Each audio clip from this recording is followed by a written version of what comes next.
आज हम लोग एनसीईआरटी 9th ज्योग्राफी यानी कि 9वां के भूगोल का अध्याय 2 भारत का भौतिक स्वरूप, भारत के जो भौतिक स्वरूप हैं उसका हम लोग अध्ययन करेंगे।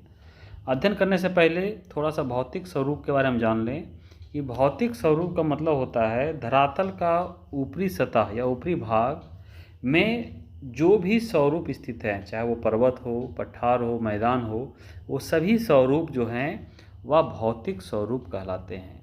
प्रथम क्रम के जो भौतिक स्वरूप हैं उच्चावच हैं, वो महाद्वीप महासागर हैं। द्वितीय क्रम में पर्वत, पठार, मैदान, तटीय मैदान, द्वीप समूह, मग्न तट, मग्न ढाल, ये सब आते हैं।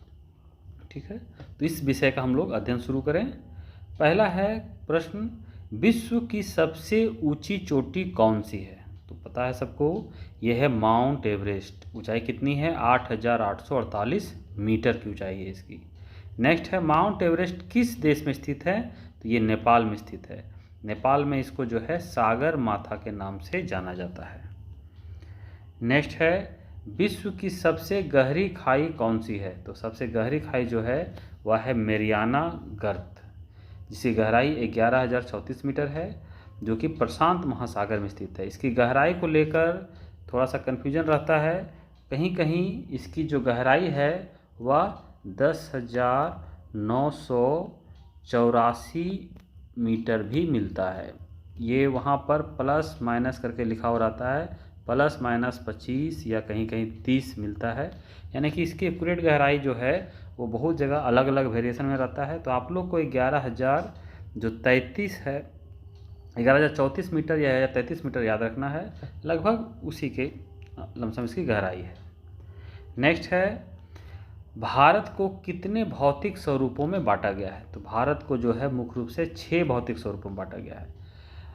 हिमालय पर्वतमाला या हिमालय पर्वत श्रृंखला, उत्तरी मैदान, प्रायद्वीपीय पठार, भारतीय मरुस्थल, तटीय मैदान, द्वीप समूह। ये कहाँ कहाँ हैं? तो थोड़ा सा मैप में देख लें हम लोग कि ये जो दिख रहा है ऊपर, ये हमारा हिमालय पर्वतमाला है। पूरा जम्मू कश्मीर से लेकर पूरा ये अरुणाचल प्रदेश तक ये हिमालय पर्वतमाला है। यहाँ पे थोड़ा सा मुड़ भी गया है, इधर भी जो है ये हिमालय पर्वतमाला, इसका अध्ययन हम लोग आगे भी करेंगे। उसके बाद ये जो देख रहे हैं हम लोग, ये गंगा ब्रह्मपुत्र मैदान से जो निर्मित है, ये जो है ये है हमारा उत्तरी मैदान। नीचे ये त्रिभुज के आकार का यहाँ पे ये प्रायद्वीपीय पठार है। ये भारतीय मरुस्थल, जिसको कि थार मरुस्थल कहते हैं, ये राजस्थान में स्थित है। तटीय मैदान, तटीय मैदान यानी कि समुद्र से सटा हुआ स्थल, जो समुद्र से सटा हुआ है इसको तट कहते हैं, और तट के ही निर्मित मैदान को तटीय मैदान कहते हैं। ये तटीय मैदान हो गया। ये हो गया हमारा द्वीप समूह। इस प्रकार से जो भारत के जो हैं ये 6 जो हैं प्रमुख जो भौतिक स्वरूप हैं। अब इसमें हिमालय को देखते हैं हम लोग। हिमालय को उत्तर से दक्षिण की ओर कितने श्रेणियों में बांटा गया है? तो ये 4 श्रेणियों में बांटा गया है। ट्रांस हिमालय, महान हिमालय, मध्य हिमालय, शिवालिक हिमालय। महान हिमालय को हिमाद्री भी कहा जाता है। हिमाद्री हिमालय, जैसे कविता था हिमाद्री त्रिंग श्रृंग से, तो हिमाद्री हिमालय ये महान हिमालय कहा जाता है। मध्य हिमालय को हिमाचल हिमालय के नाम से भी जाना जाता है। यहाँ मैप में अगर हम देखें तो ये काराकोरम, लद्दाख, जस्कर, कैलाश, ये सब जो श्रेणियाँ मिल रही है, ये सब कहलाता है ट्रांस हिमालय। ये जो लाइन देख रहे हैं यहाँ से शुरू होके पूरा एक लाइन में यहाँ तक आया हुआ है, ये हमारा महान हिमालय है। ये बीच में थोड़ा कहीं कहीं कटा चटा है, ये मध्य हिमालय है, और सबसे नीचे जो है ये हमारा शिवालिक श्रेणी है। नेक्स्ट है उत्तर पूर्वी भारत में स्थित हिमालय को किस नाम से जाना जाता है? तो उत्तर पूर्वी भारत में जो हिमालय है उसको बोलते हैं पूर्वांचल हिमालय या पूर्वी पहाड़ियाँ। ये जो है म्यांमार की सीमा बनाती है। इधर जो है म्यांमार, इस साइड म्यांमार शुरू हो जाता है इसके बाद। तो इसमें कौन कौन सी श्रेणियाँ हैं? तो ये है पटकाई ब्रूम, फिर नागा श्रेणी है, उसके नीचे यहाँ पे है मणिपुर श्रेणी, और लास्ट में ये है मिजो श्रेणी। तो ये 4 श्रेणियाँ यहाँ पे है, जिसको कि पूर्वांचल की पहाड़ी कहा जाता है। ध्यान रखना है कि यहाँ पे 3 पहाड़ियाँ और है, गारो, खासी और जयंतिया की श्रेणी है। ये जो है ये हमारे हिमालय में ना आके ये प्रायद्वीपीय पठार का ही हिस्सा माना जाता है, जो कि हिमालय की उत्पत्ति के समय ये प्रायद्वीपीय पठार से अलग हो गया था। नेक्स्ट है विश्व की सबसे ऊंची चोटी जो माउंट एवरेस्ट है वो किस हिमालय में स्थित है? तो महान हिमालय में स्थित है। अगला प्रश्न, भारत की सबसे ऊंची चोटी कौन सी है? तो भारत की अगर सबसे ऊंची चोटी देखा जाए तो वह है K2, जिसका पूरा नाम है गॉडविन ऑस्टिन। इसकी ऊंचाई 8,611 मीटर है। अगला क्वेश्चन, भारत के मुख्य भूमि की सबसे ऊंची चोटी कौन सी है? तो कंचनजंगा, ये 8,598 मीटर है। ये सिक्किम में स्थित है। ये हमारा वर्तमान में देखा जाए तो जम्मू कश्मीर ना होके अभी वर्तमान में ये लद्दाख में है, ठीक है, ये सिक्किम में है। अब यहाँ पे कन्फ्यूजन है तो उसको दूर करते हैं कन्फ्यूजन लोकेशन के हिसाब से। देखें ये K2 है हमारा, ठीक है, ये भारत की सबसे ऊंची चोटी चूँकि भारत के सीमा में है। लेकिन क्या है कि अभी जो है वो यहाँ से लेकर यहाँ तक का क्षेत्र, ये जो हमारा क्षेत्र है ये है अभी वर्तमान समय में POK के रूप में, ठीक है, यानी कि पाक ऑक्युपाइड कश्मीर, जिसको हम लोग बोलते हैं पाक अधिकृत कश्मीर। इस कारण से ये भारत के मुख्य भूमि में अभी वर्तमान में नहीं है, अभी ये पाकिस्तान के क्षेत्र में स्थित है, ठीक है। अगर मुख्य भूमि के रूप में देखा जाए तो ये देखते हैं यहाँ पर ये है हमारा कंचनजंगा जो कि सिक्किम में है, तो ये भारत के मुख्य भूमि में आता है।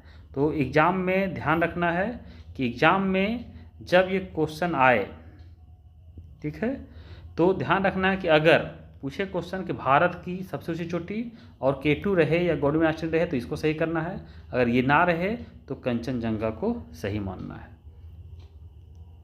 नेक्स्ट है, शिवालिक से सटा 8 से 10 किलोमीटर चौड़े पथरीले स्थान को किस नाम से जाना जाता है? तो इसको भाबर के नाम से जाना जाता है। ये कंकड़ पत्थर के टुकड़े होते हैं, नदियाँ प्राय यहाँ विलुप्त हो जाती है। इसके बाद तराई आता है, तराई में नदियाँ पुनः आ जाती है, वो जलदरी क्षेत्र है। भाबर के बाद यानी भाबर के दक्षिण में जो है तराई क्षेत्र स्थित होता है। नेक्स्ट क्वेश्चन, हिमालय को पूर्व से पश्चिम की ओर कितने क्षेत्रीय विभाजन किए हुए हैं? तो 4 क्षेत्रीय विभाजन किया हुआ है।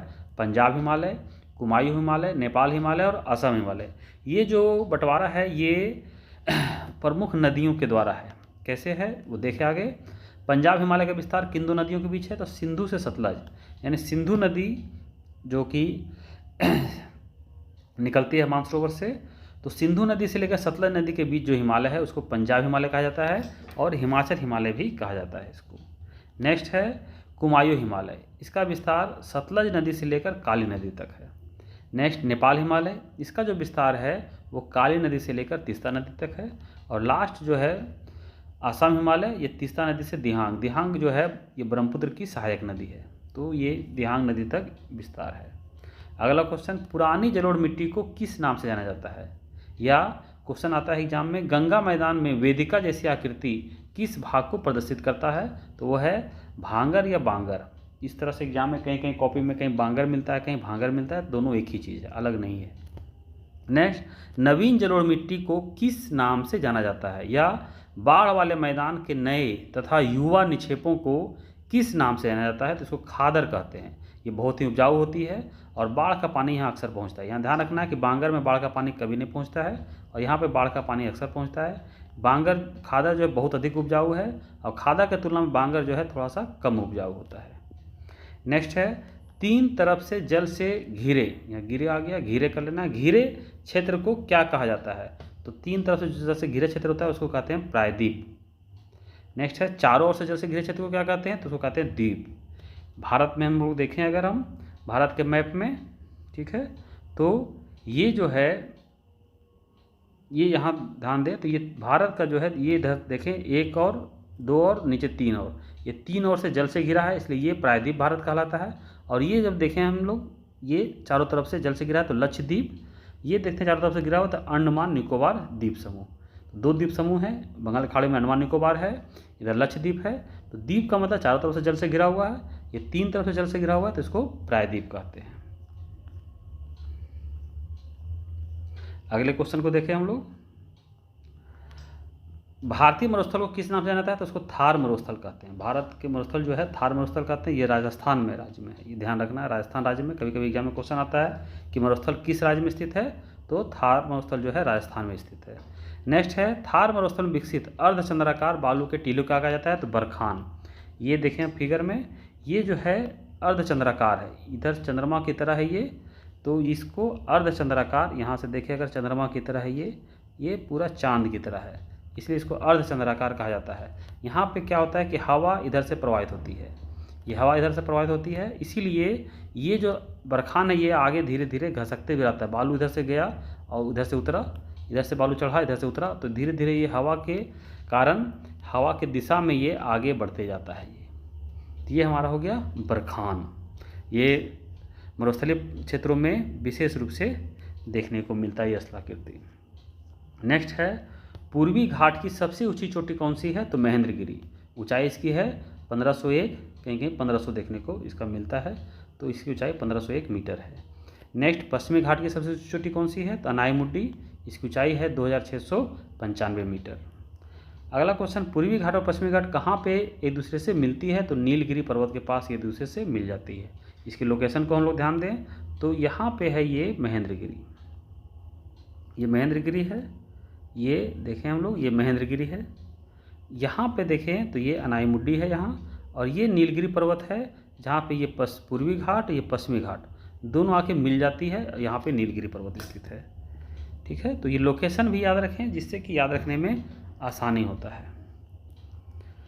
नेक्स्ट देखिए, भारत के कुल तटीय मैदान की कितने किलोमीटर लंबा है? तो कुल तटीय मैदान जो है वो 7516.6 किलोमीटर ये तटीय मैदान की लंबाई है। ठीक है, तटीय मैदान में जो मुख्य भूमि है और द्वीप समूह है, अभी मुख्य भूमि द्वीप समूह देख चुके हैं हम लोग, तो मुख्य भूमि और द्वीप समूह दोनों की लंबाई अगर अलग अलग देखें तो मुख्य भूमि की जो लंबाई है वह 5422.6 किलोमीटर का है, और द्वीप समूह 2094 किलोमीटर का है। दोनों को अगर हम जोड़ देंगे तो 7516 किलोमीटर, 0.6 किलोमीटर ये आ जाएगा।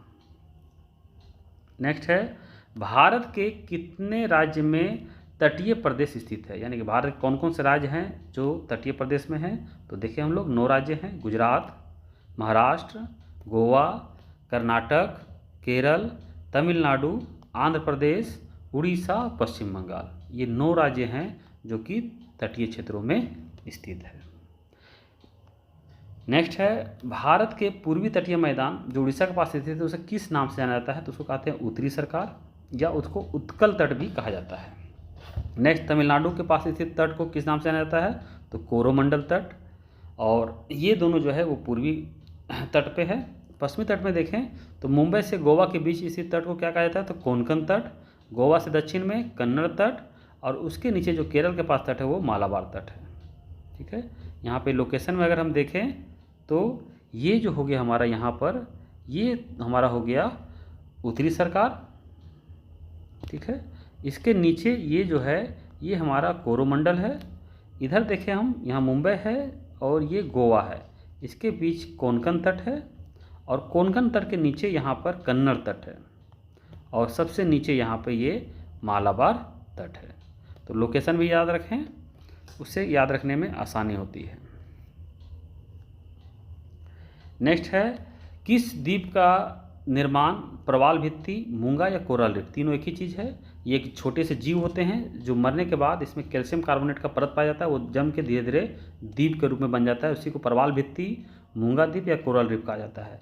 ये भारत में जो है लक्षद्वीप जो है वो इसी से निर्मित है। अगर विश्व में देखा जाए तो ग्रेट बैरियर रीफ जो कि ऑस्ट्रेलिया में है वो विश्व का सबसे बड़ा प्रवाल भित्ति है, लेकिन भारत में देखा जाए तो लक्षद्वीप जो है वो कोरल निर्मित द्वीप है। नेक्स्ट क्वेश्चन, लास्ट क्वेश्चन है, भारत का एकमात्र सक्रिय ज्वालामुखी कहाँ पाया जाता है? तो ये बैरन द्वीप कहाँ पे है? अंडमान निकोबार द्वीप समूह में। इस तरह से सेकंड चैप्टर का विभिन्न इंपॉर्टेंट क्वेश्चन का समाधान किए। आप लोग इसे अच्छी तरीके से याद कर लेंगे। एग्जाम के दृष्टिकोण से ये बहुत ही महत्वपूर्ण है। धन्यवाद।